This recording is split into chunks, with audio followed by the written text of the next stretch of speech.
Well, I'm coming to you from in the hangar today.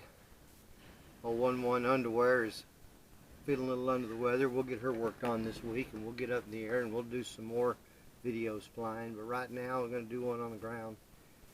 John 15:13.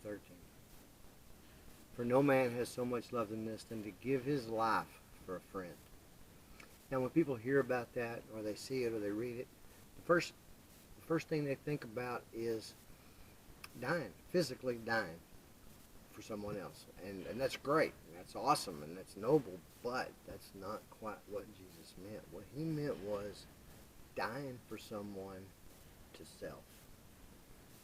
In other words, I am third. You go to Matthew 22:37. Jesus said, love the Lord God with all your heart and all your mind and all your soul, and love your neighbor as your friend. And those two go hand in hand, because what he's telling you in each of them is God comes first. God comes ahead of everything.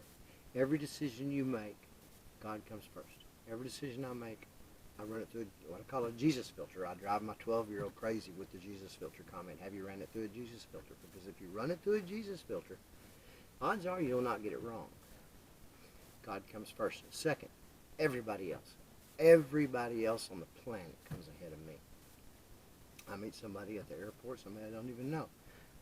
Their wants, needs, considerations, they come ahead of mine. Somebody I see at the store, or even flying, somebody I talk to on the radio. Their wants, needs, and concerns come ahead of mine. Now, in that block of who comes second, my wife comes ahead of everybody. When we got married, we made a covenant with God and with each other that we would care for each other. I would take care of her wants, her needs, her emotions. I will care for her physically.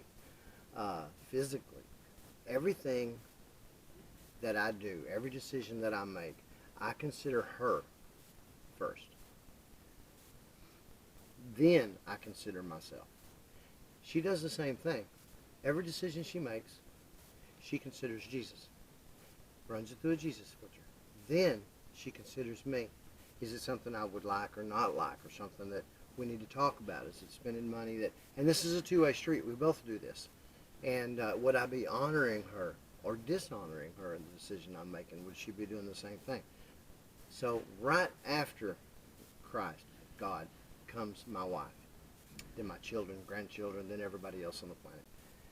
Then me. I'm third.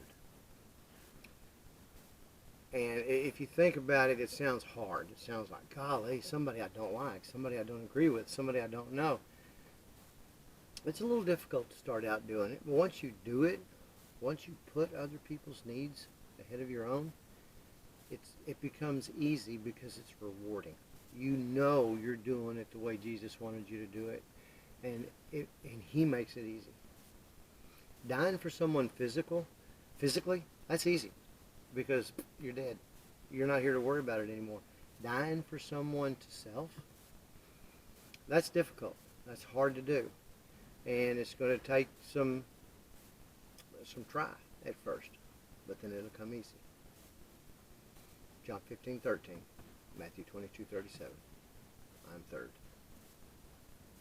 Jesus is my co-pilot.